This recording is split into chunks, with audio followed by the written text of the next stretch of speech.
Hello, beautiful souls, and welcome to my channel. It's been quite some time since I've been online, and I have been called to do this reading. It will not be for everyone situation, but today's reading is really taking a look at a scenario that you may be currently in, whereby you have a crush, and the crush, the person that you have your eyes on, has a partner, and you're curious to know what does that partner mean to your crush, and what do you mean to your crush? And I feel like you also may be in a partnership as well, and we're going to look at what your partner means to you and getting really deep in there. Whether we pull a little bit further into that, we'll see how it goes. But right now, I'm being just called to have an understanding of the archetypes. So we'll start with the first row will be your crush and what their partner means to them, what you mean to your crush, and then what your partner means to you, or what you mean to you, how your partner means to you. So we're going to start with the Archeo, and I feel like I got to pull 4 cards for each row. Full disclosure, I will be reading from the book just to get a little bit in depth,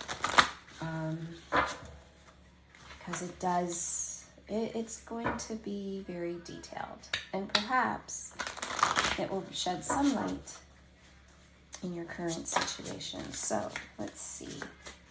What does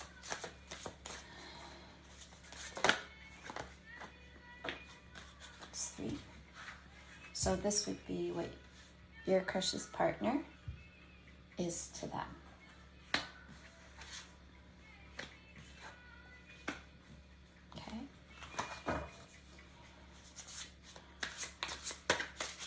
That's the partner. We'll pull them.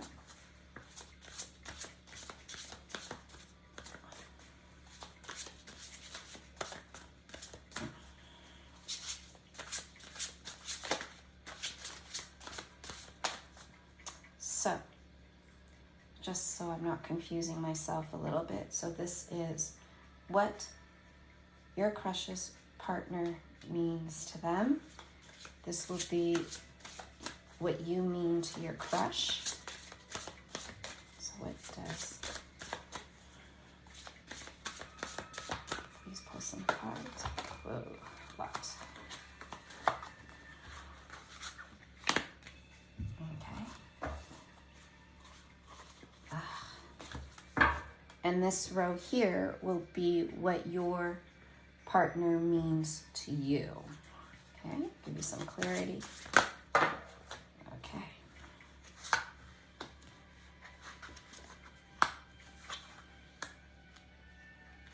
Okay, so what your crush's partner means to them, we have the Wanderer, the Wolf, and the Illuminator, okay? And if we need to go a little bit deeper, of course we will. For now, let's just define what your crush's partner means to your crush. So we have the Wanderer. Okay.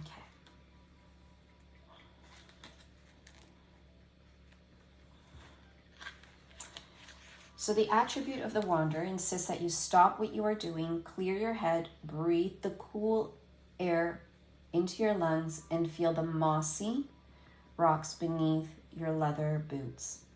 Let him ferry you across the lake to a place without concrete staleness and boredom, where you can walk with the Romani on their ancient pathways. The persona of the wanderer has been traveling hill and dale all his life, and the road holds no fears for him. He moves close to the land, adjusting and adapting to the changing environment and taking a course of least resistance.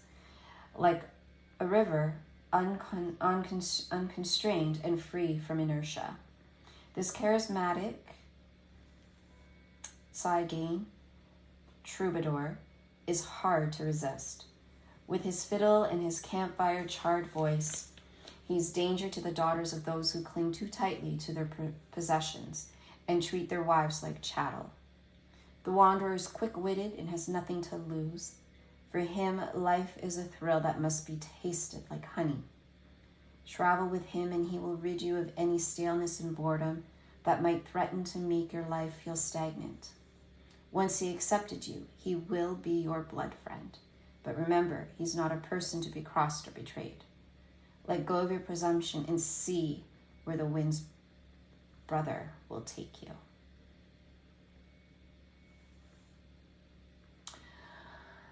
You know, in reading the description, I just feel that what attracted your crush to their person was that free-flowing, free-spirited energy that they may have.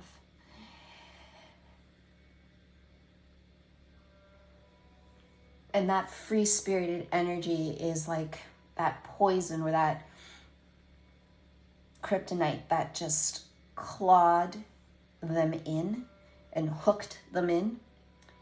And I just feel that because of this free energy that they may have, this different way of looking at life, perhaps your crush didn't experience that growing up, or, or in their life now, they don't know how to be free-spirited, that perhaps everything always had to have an agenda, things had to be the way they had to be, and there was just this way that this person, that your crush may have had their childhood, their sight line to their partner, of that wandering spirit, that free spirit is what attracted to them. But as time has gone on, and if you see that there's a lot of scars on the wanderer, that even though that they're free-spirited, along their journey, along their path, they've had a lot of pain, they've had a lot, they're able to attract a lot of people into their lives, but it doesn't necessarily mean that they're attracting the right people.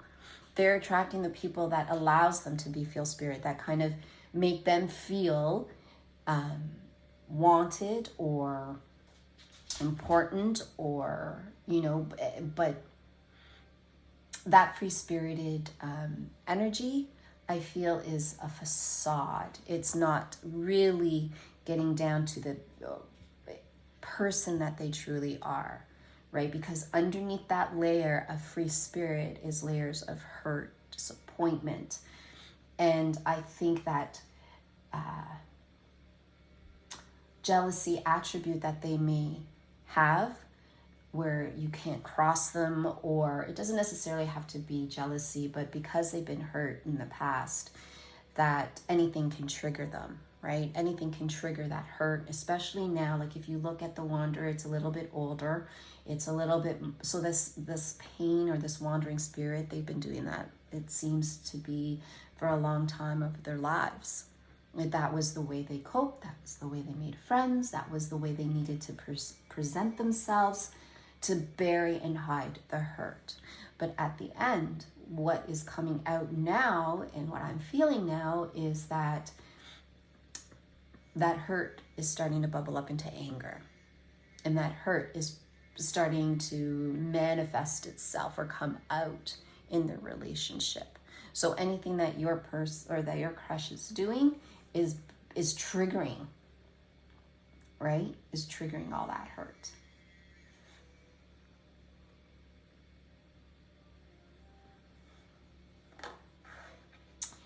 Then we have the wolf.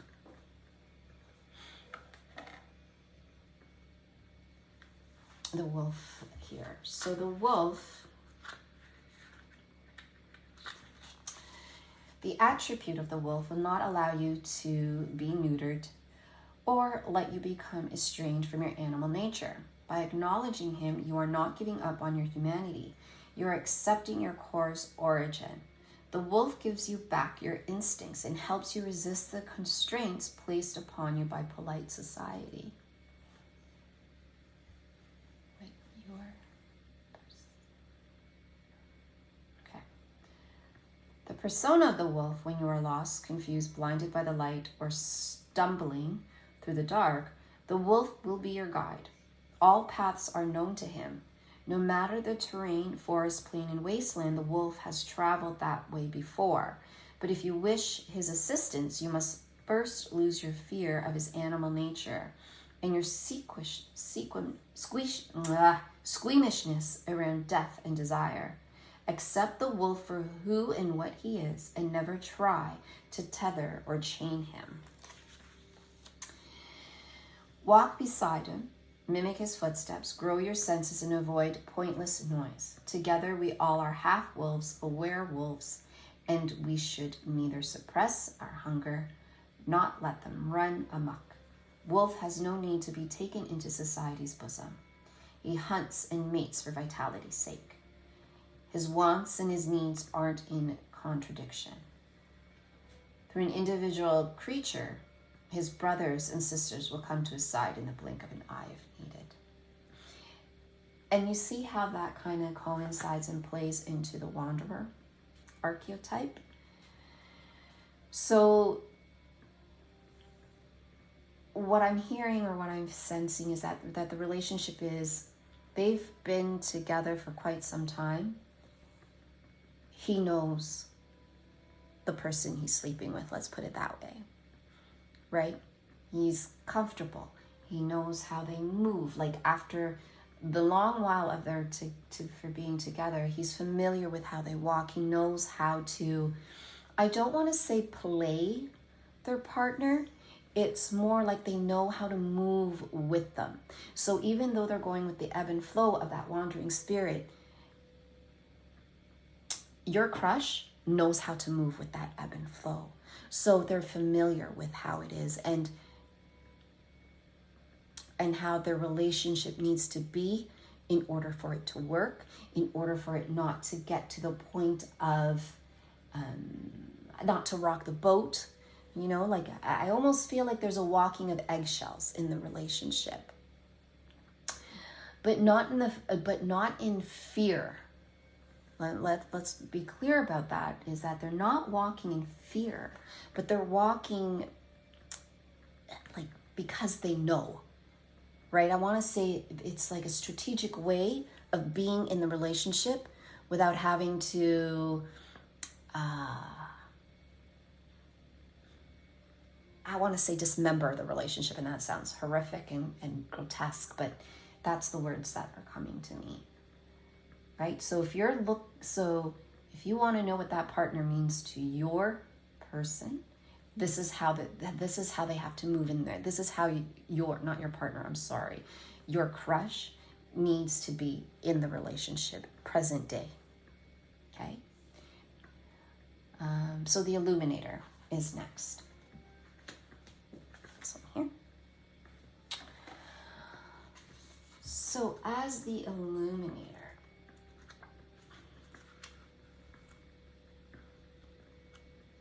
okay, so the attribute of the Illuminator holds a candle aloft against blackness. His flame cuts through the inky shade and shows us the terrain beneath our feet. This is the light of consciousness that gives us all our senses meaning.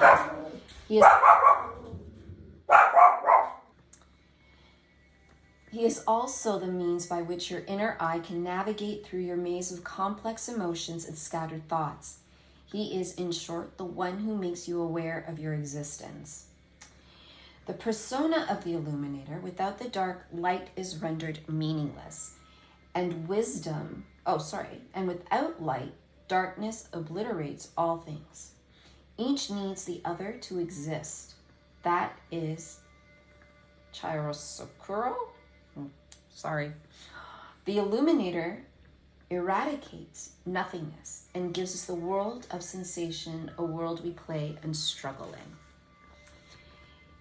He is the lux, the luminosity and radiance that keeps the frozen wasteland at bay, and he makes possible the best and the worst of experience. Ultimately, there is no choice between light and dark. That is an illusion, and our humanity is not defined by such hard and fast contrast. It exists in the soft edges of shadow where light and dark gently touch. The illuminator walks at the head of the column, beckon in hand, directing those who journey with integrity along the safest of paths. I want to say that is another aspect of the relationship that they have. Somehow, your crush's partner, I shouldn't say somehow, but your crush's partner is able to shine upon their faults, their weaknesses, their strengths.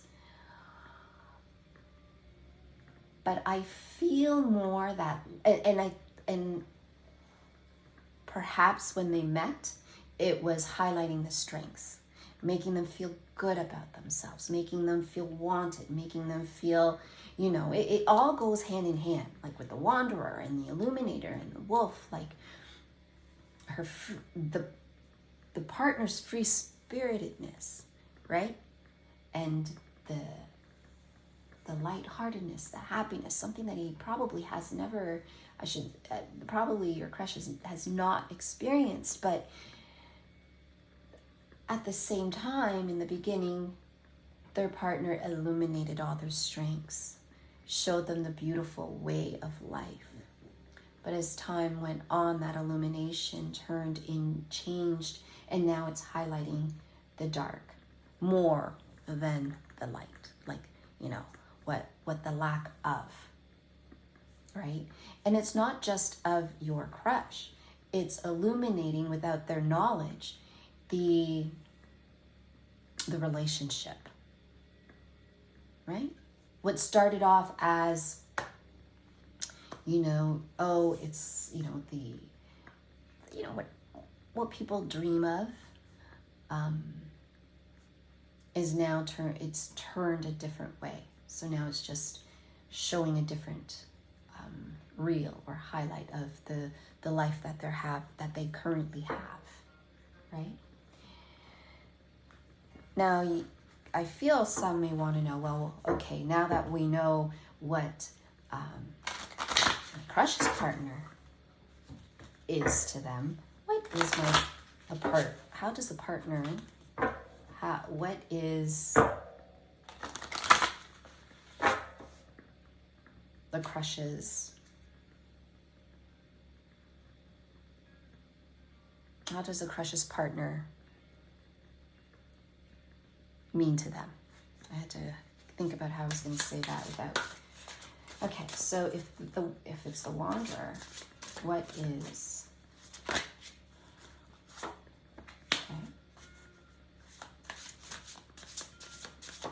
And to the wolf.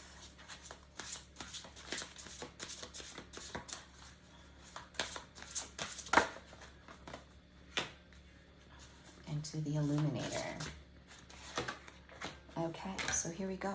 Oh, mooncat. I like mooncat. All right. So, if your crush's partner is a wanderer to the crush,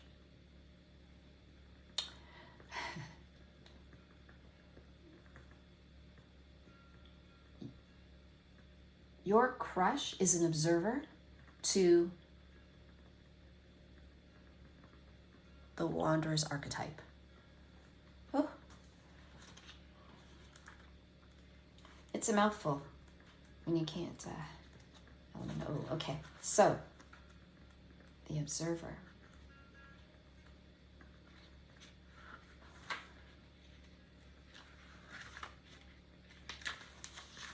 So here is the observer. So the attribute of the observer attentively examines the smallest details of those around, and through quiet diagnostic watchfulness is able to understand their behavior, their motives, and their agendas. Follow his eyes, and you will see who is good-hearted and who cannot be trusted. Listen to his observations and learn the art of reading the human condition. He's an inquisitive watcher, wishing to comprehend the way others think and act. When encountering a stranger, he begins with pathology, looking carefully at the way a person holds their body and their shoulders up or down. Do they stick their chin out pugnaciously, or do they let it hang slack? Are their eyes still or sliding? The observer watches without judgment. He mimics them, arranging his body to fit theirs. Once he has become them, he asks, "What is my attitude towards the world?" He watches the way they carry themselves, how they sit and stand. He takes note of the small details in their appearance. Are they slovenly or squeaky clean? Do they seek admiration or proclaim rebellion? Are their fingernails chewed or in anxiety? Do they fret with their hair? Are they masked in makeup or naked-faced and openly exposed? Are their shoes polished or scuffed? Do they frown or smile around their eyes? He looks for signs of mood swing and temperature change. Do they tend to be first or last to speak? Do they sense when to stop talking, or are they inclined to blabber? The observer sets aside his prejudices, including his assumptions, fears, attraction, and repulsions. He understands that misuse of his power of perception will backfire and can cause damage. I want to say this to you, is their partner is watching every move of your crush, whether they suspect something or perhaps, I don't know what the situation is. Do they know you? And if they do, are they looking to see, are you having, sly glances with one another? No gender. Is your crush paying more attention to you?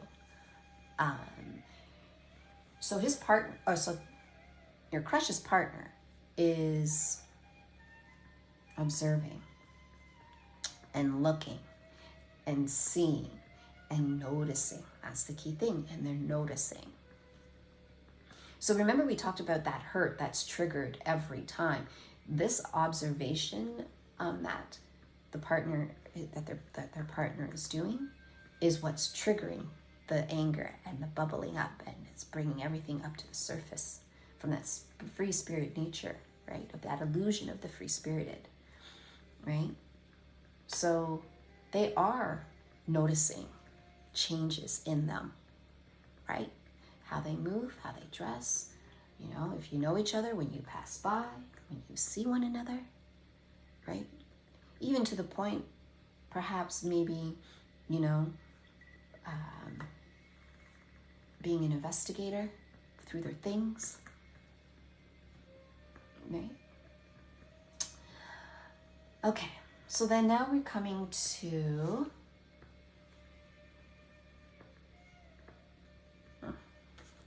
survivor. Okay. It's interesting how that falls under the wolf. So we have survivor. Now, the attribute of the survivor has been called many names. Ragamuffin, urchin, gutter snipe, tatterdemalion, but at his core, he's profoundly independent forager. Some might try to label him immoral, but when the center fails to hold and things fall apart, leaving the landscape a wreck of hardship, then the survivor's ethics become apparent. He functions in the gaps left by inequality and has no fear of draconian authority. Always the shrewd pragmatic, he makes certain that he and his companions never starve. Whether it be city, desert, jungle, or forest, the survivor is a master in the art of survival, a chameleon who can navigate any territory with case. He moves by instinct, unearthing whatever he needs. When there's a shortage of food or money, the survivor will find a way to provide. When shelter is needed, he will locate a roof and a dry bed. Never selfish, he's practical and gives without question to his fellow dispossessed. No matter what misfortune chance throws against them, he remains undaunted, turning difficulty to adventure with admirable dexterity. He is independent and refuses point blank to be patronized and oppressed. The world has always produced artful dodgers. From Cannery Row, where Mac and the boys exhibited their oft misplaced generosity and endearing endurance, to the back alleys of Whitechapel, where Fagin taught young Twist the finer arts of fingersmithing. The survivor is the epitome of an indomitable nature and our dogged capacity to adapt and endure. So if you're wondering what your crush's meaning is to their partner, it is the very fact that your crush will always take care of his own. Sorry, that took a long time to come out of my mouth.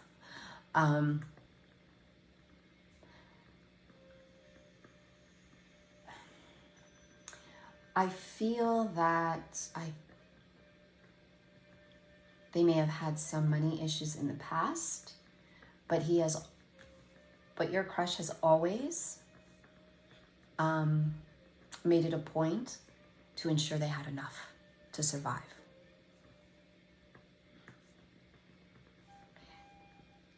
And I find it interesting that it comes with the wolf archetype, right? Because we talked about how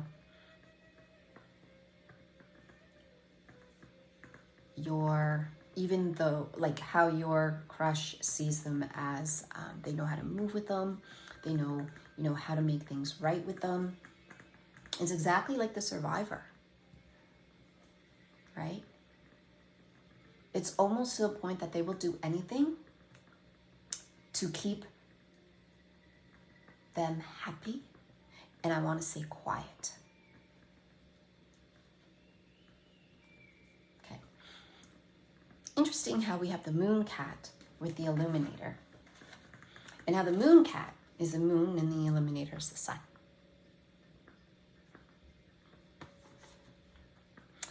So let's find out what it is about the moon cat archetype.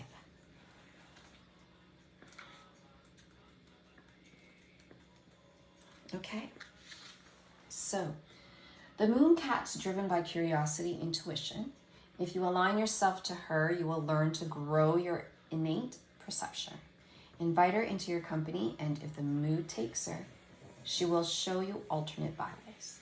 Follow her padded footsteps and mimic her dancing, amber eyes to understand what it is to be free. Her ways are enigmatic and unpredictable, yet far from irrational. Lithe and low, the cat slips soft-footedly down the old moon's ribbon-pale path. Her pupils expand, widening as the landscape's luminosity grows under a rising gold crescent. Her cousin Phoebe has gifted the cat the freedom to wander wild from dusk to dawn among the rocks and ghosts.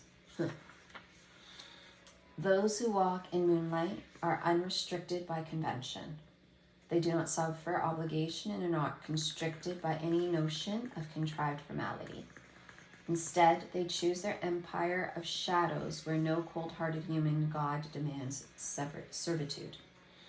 The moon cat patrols all corners of the earth, from the abandoned labyrinths of Lima to the gates of Eden, and from the palace of Versailles to the catacombs of Alexandria. Revered by the ancients for their independence, their names are inscribed in the libraries of man. From the sharp-witted Pangorban to the mercurial Minalouche, cats have listened to a different drum. A drum bear that humans can hear only in great distance.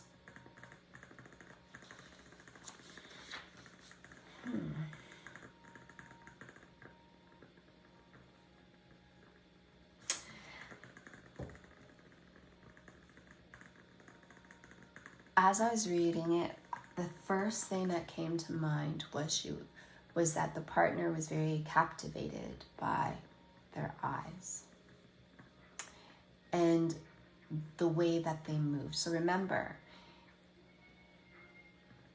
at one point, or even up till now, their partner is free-spirited and moves free-spirited.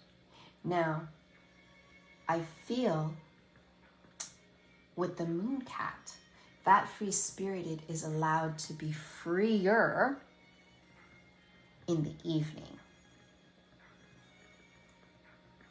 And and they allow it to be, to some degree, right? But there's this, I don't know, it's a really strange energy that the two have.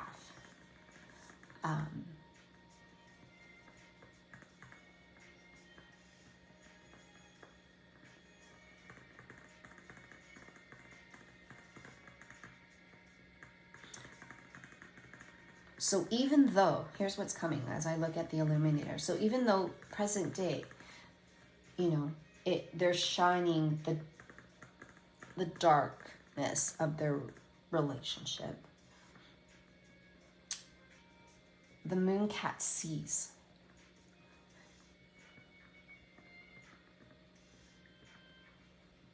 But the moon cat also allows it to be shown. And I'll leave it at that, okay? So this here was how your crush, the meaning of their partner to your crush, and the meaning of your crush to their partner. It's a really strange energy, but that's how it is. So we will leave that for now. And we will move on to what you are to your crush, which we've got the hypocrite and the hierith. Okay. So here we are at the hypocrite.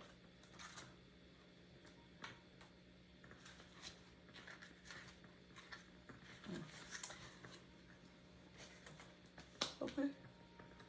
Here so you can see. The hypocrite, whilst professing holiness and transparency, cynically connives and manipulates. Why?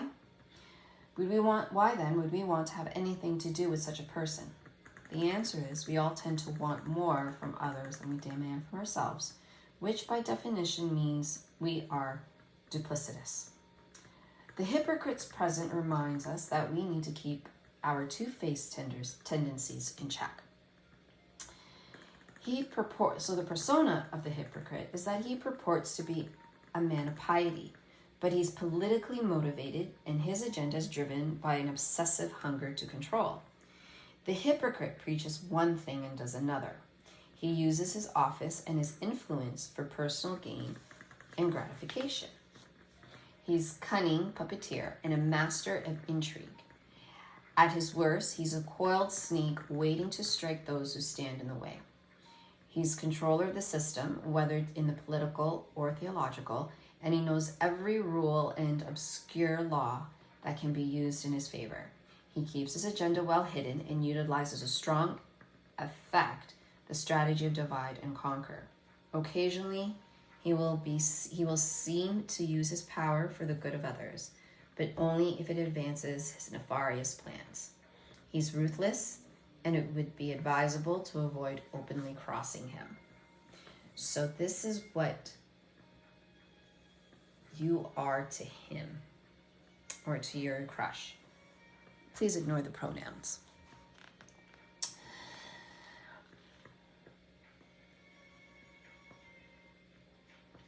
I feel this is the way that your crush sees you. You're intriguing and captivating. And yet and it's that intrigue that kind of, and again, it's kind of almost like that free-spirited, but on a different level. So here, what caught them in that free-spirited space when they met, you are totally opposite of that, right? I feel that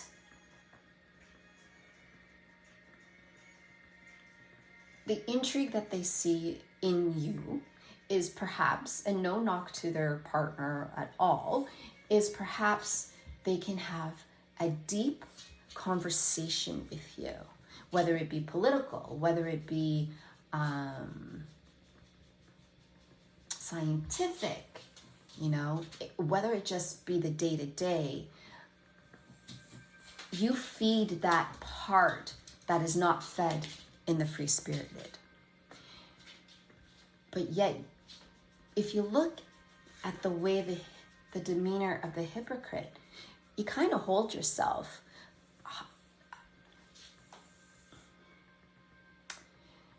in high regard. And when I say that, I don't mean in an egoistic way, right? I mean that, you can talk. You can meet them head to head when it comes to having deep, soulful, meaningful conversations, right? This is what they see in you. This is what they feel when they're around you, right? So, I don't know, maybe they send you information and links to different things that make you're open to learn new things that perhaps they want to present to you that you probably don't consider, right? And that's how they see you, that's how they feel for you, is you tap into the intellectual spirit that they may not be getting at home. Okay. And then you have the Hierophant. Okay. All right, here we go.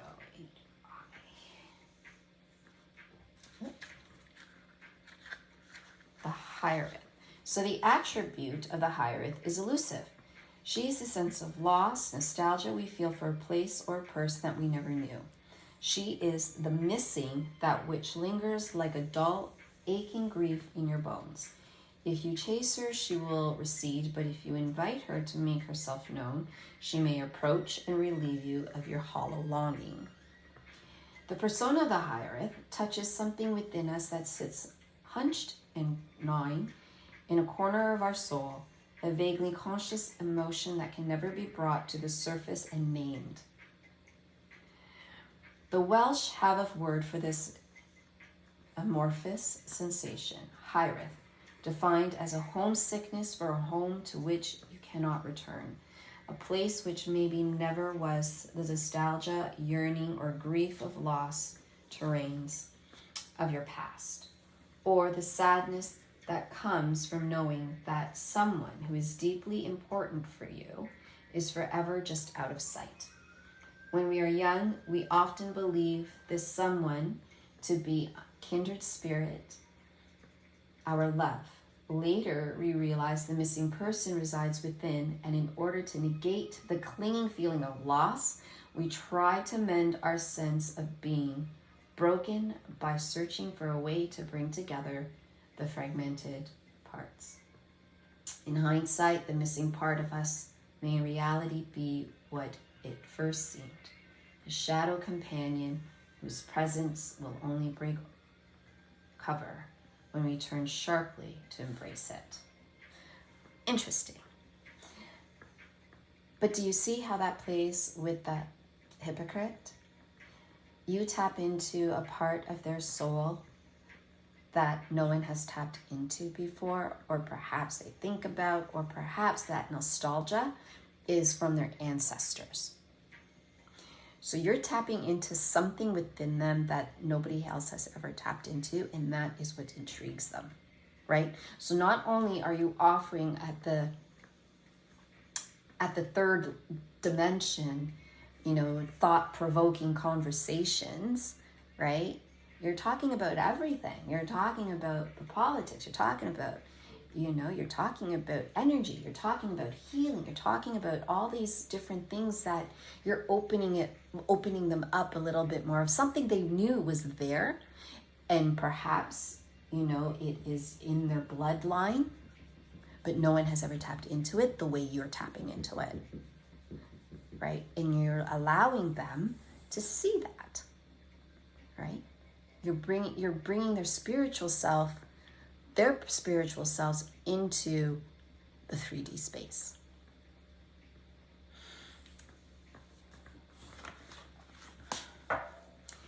Now, what are they to you? I think should be looked at. You may think you know, but maybe not really. I don't know. So let's see. What is your crush to you? If you're the hypocrite, they are the lion. And if you are the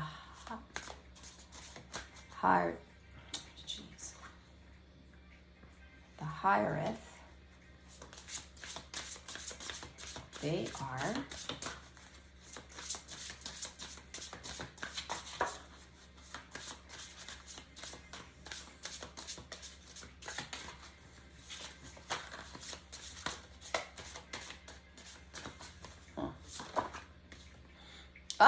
they are anything you want them to be. When you have a blank card in this deck, it pretty much opens it up to anything, which I feel you would already know. As I was shuffling, you must have had a thought in your mind. But we'll focus on the lion. Karen. Ooh, I had it. Okay.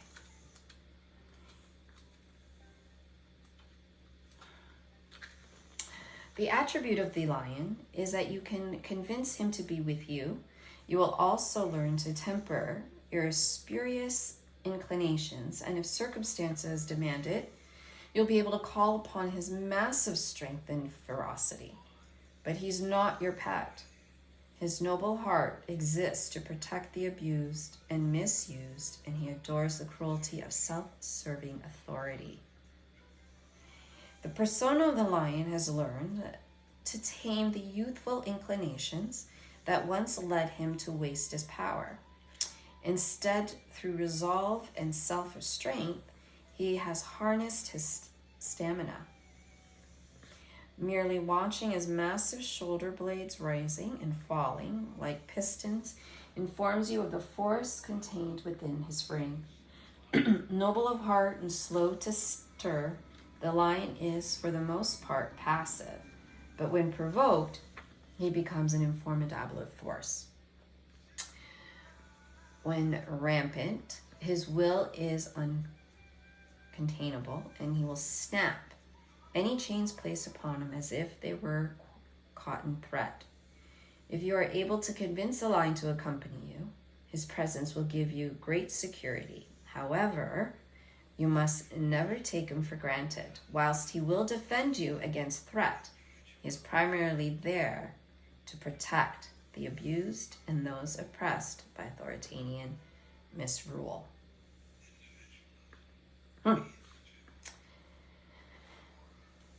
Those attributes seem a little bit similar to that of the survivor.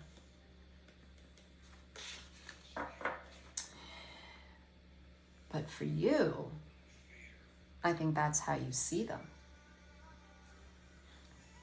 You see them as a person who will take care of their own. You see them thinking about the way they perhaps grown up, or the way their family dynamics was growing up, and that's being transferred to their current situation. So even though you're trying to pry them away, let's be honest here, they're not as quick because they're pulled, right? That even though their desire is to move towards you, the truth of the matter is their heart and that softness within them.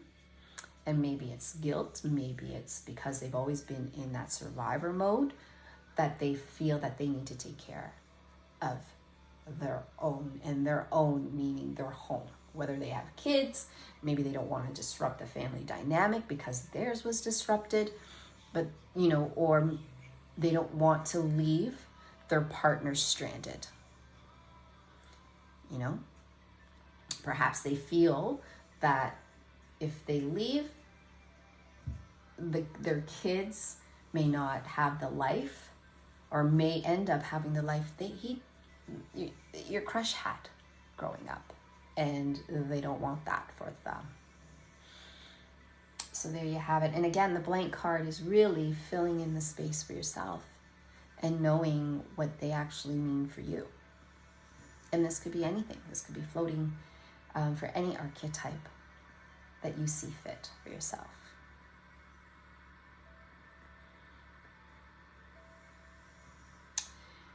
Okay.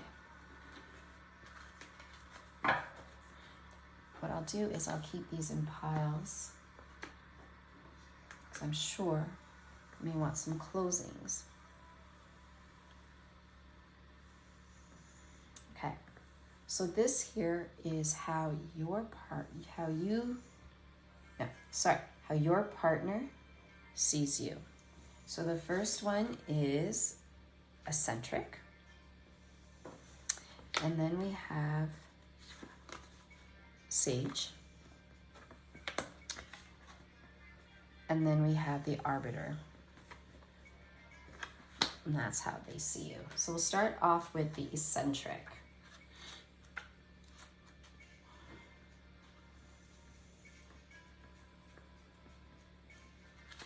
There we go. So the eccentric. The eccentric reminds you that you have every right to be whomever you choose, from silent introvert to gregarious extrovert. He will give you the courage to follow your whims, quirks, and curiosities, and free you from the constraints of societal demands and expectations. In the word often attributed to Oscar Wilde, be yourself, everyone else is already taken. The persona is that they're unrestricted by convention. The eccentric behaves and dresses in whatever way strikes his fancy. He is an individual who marches to the sound of their own drum. The sanest of madmen, he cannot be co-opted into seeing and thinking as others do. His individuality is not contrived. So it sounds like that they see you as a person who has their own, exactly as it's said. Right? They can't tame you. You don't really care too much about what other people think about you. And you move to the beat of your own drum, right? I think that in itself just kind of describes it to a T. So we'll move on to sage. So the sage sits quietly by your side, reminding you to stay centered. His wisdom has come down through the ages, and his counsel is balanced and reliable. He has no material agenda, and unlike those persist who cloak themselves in worldly wealth, he requires no supplication, nor does he demand an adherence to a tablet of commandments. He sees no reason to regret or blame. Human kindness needs no stick or care. It simply requires us to understand that we are bound together in single unity. He is solemn in Siddhartha, imploring us to ground ourselves and listen to our core's steady pulse. He is the soul of intelligence and insight, teaching us to trust our deeper intuitive senses and make right choices based on grounded consciousness. And that's what you are to them. They see you as someone who reminds them of their spiritual self. You're enlightening them, right? You're similar to you being the lion. You're also being a spiritual guide to your partner right now, and they need that. You know, they need that guidance to evolve and to get to the next spiritual level. And that's what you are to them. You know, you're teaching them, whether that's how you are to be for now or how you are to be for later, but you are teaching them. That is your role right now. They also see you as the arbiter. This reminds me of justice in tarot. So let's see. The arbiter is even-handed. When we accept her help, we accept the concept of fairness and good sense. She is the opposite of impulsive, and her weighing of any situation makes us better able to decide between short and long-term gain. In trusting her measured approach, we find it easier to separate our wants from our needs and our cravings from our necessities. She is uncorruptible and astute, and the quality of her mercy is not stained. The arbiter may be required to make judgments, but she is not judgmental, and her decisions are never swayed by personal gain.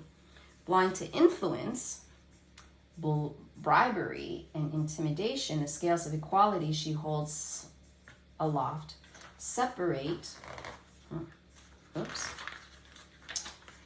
honorable from the dishonest and the pertinent from the trite.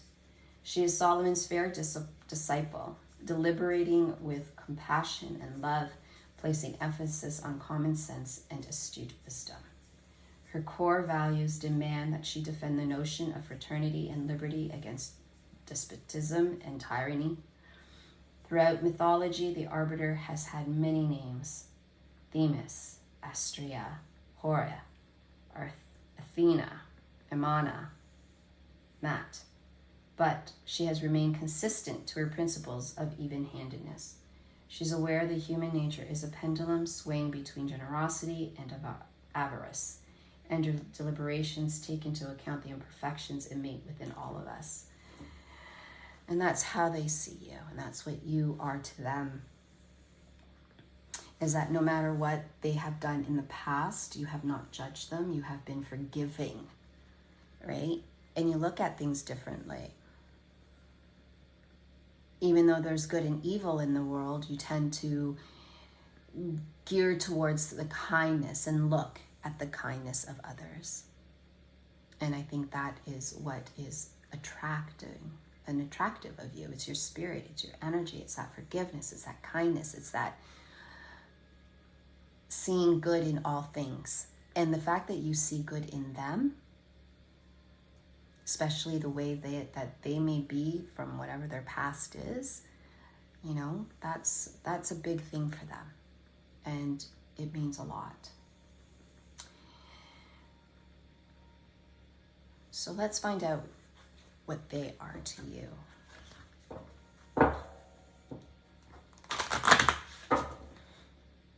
I feel like there should be a part 2 to this.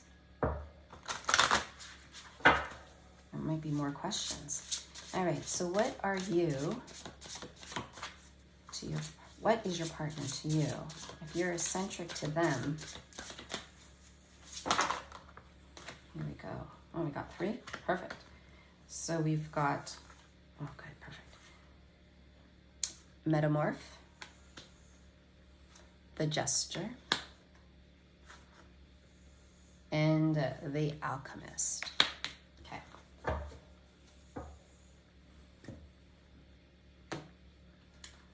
So, as a metamorph, it's right here.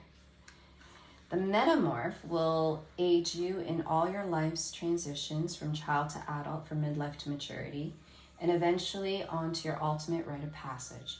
Inevitably, there will be times when you need to let go of one set of patterns and take on others, be it home, work, friends, or lovers. Change is inevitable. The metamorph will assist you leap into the unknown. As I was reading it, I kind of wanted to stop, and because what came into is that they will always be by your side, and you know that, right? You know that the love that they have for you, or the emotions that they feel for you, is what kind of, in your heart of hearts, even though you may have doubt and you may have a crush along the way, you know in your deepest heart that they will somehow find a way to offer their support and be there for you. I don't know if they would necessarily be your strength. I feel like you have this independency about yourself that you, even if you were on your own, you would be more than okay. But you know that they will always be by your side, right? No matter what. Now, if you are the sage to them, they are a jester to you.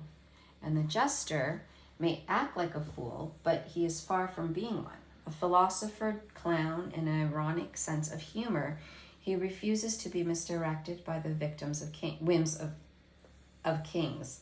Unlike the puckish trickster, who is dedicated to causing insightful mischief, the jester takes a wider view of existence.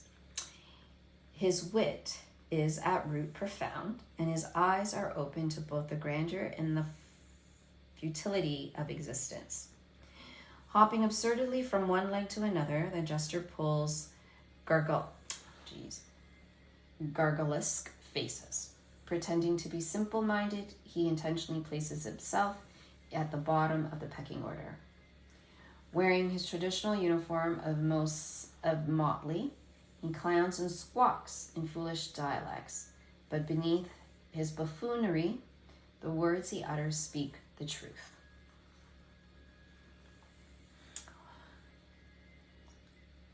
So you may see them less than. I'm not quite sure how you can take that, but I don't mean it in a derogatory manner.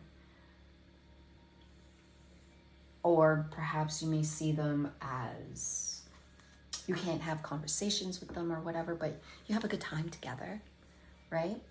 And when need be, you can chat about things. I don't feel that you do talk about the world like you do with perhaps with the crush, but you talk. And perhaps he purposely, or your partner purposely, places themselves below you because they have such a high regard of you. And that's why they place themselves in the lower of the pecking order, because they see you like at a high level and they're down here. I put my hands in the camera. And that's the reason why you see them that way, is because they have such a high, they put you up on a pedestal, right? And because they do that, that's the reason why you see them as the jester. But know that they will always be there for you. And that how they see you is in high regard. And then we have the alchemist. So the alchemist has the capacity to open your eyes and show you beyond the mundane of the great window that looks out on the unfolding universe. He is a spiritual philosophy, a pursuit of eternal life found by living in a state of constant wonder and presence. Enlightened alchemy is and always has been a search for truth, not a pseudo-scientific hunt for wealth. In its purest form, it expresses itself as a quest for eternal life in the form of unified opposites. And so the alchemist searches with diligence, leaving no periodic table unturned, striving to look beyond his peripheral vision. In a narrow alleyway, he stares up at the flecks of dust that float within a shaft of light. He considers these microcosmic specks that mirror 100 million worlds, each as meaningful a reality as the one we trade in. His thoughts wander, he tries to grasp the fleeting notion that he's standing on such dusk fleck, but his vision of hermetic rebellion against the mundane cannot be contained to daily language. Returning to his chamber, he draws a convoluted diagram of oscillating symbols that revolve around a golden dream. He's a visionary and as such is a threat to comfortable thoughts. Powerful institutions, including the state and the church, demonize his predecessors, their vested interest directed towards suppressing contrary thought. Yet he has survived isolation and contrived misrepresentation to instruct us in the parallax ways of worldly comprehension.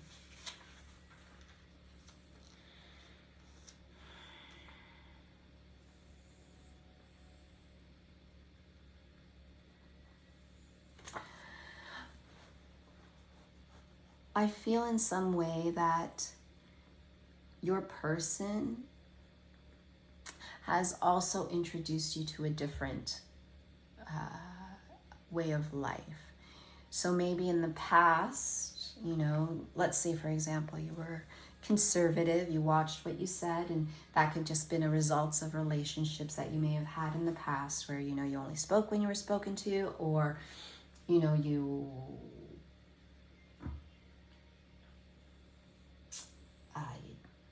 did things because that was the way they had to be done, right?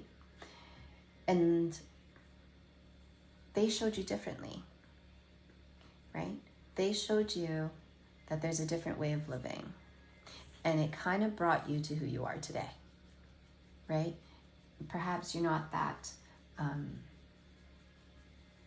straight and narrow type of individual. You're still straight and narrow, you know the good and you know what's right, you're still kind and all that stuff. But they've opened your eyes for you to see you, who you are today.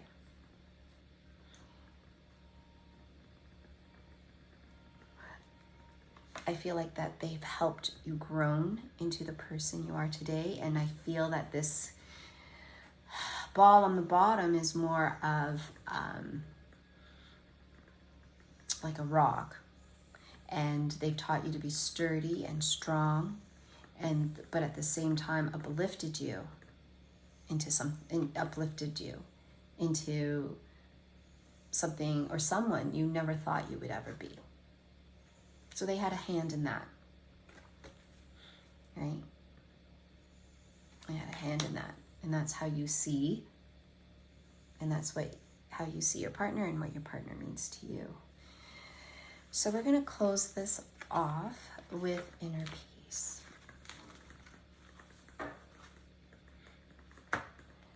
Okay, so knowing what you know, how each of your person, how they are to you, what they mean to you, what you mean to them, how can you go about, what do you need to do to move forward? Perhaps moving away from your crush, or moving away from your partner, or just moving away altogether and being on your own.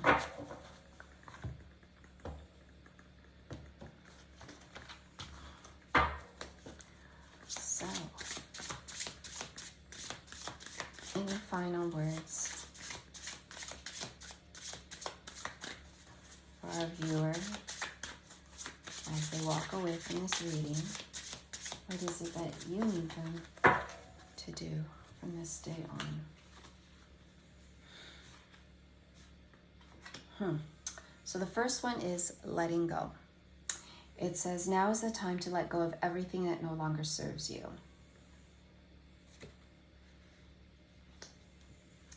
And becoming aware. It says, I am becoming aware of things that are holding me back so I can live my life to its fullest potential. And I will leave it at that for you. I hope you enjoyed this reading as much as I enjoyed reading this for you. I know it was quite a lot, so hopefully you were able to get what you needed today. If none of this resonated for you, that's okay. Just leave the energy here. Leave it for somebody else. If this did resonate for you, I really would appreciate a thumbs up and subscribe below to the channel. I would greatly appreciate your support and love. Thank you so much for staying with me today, and I wish you all well and a beautiful day. Namaste.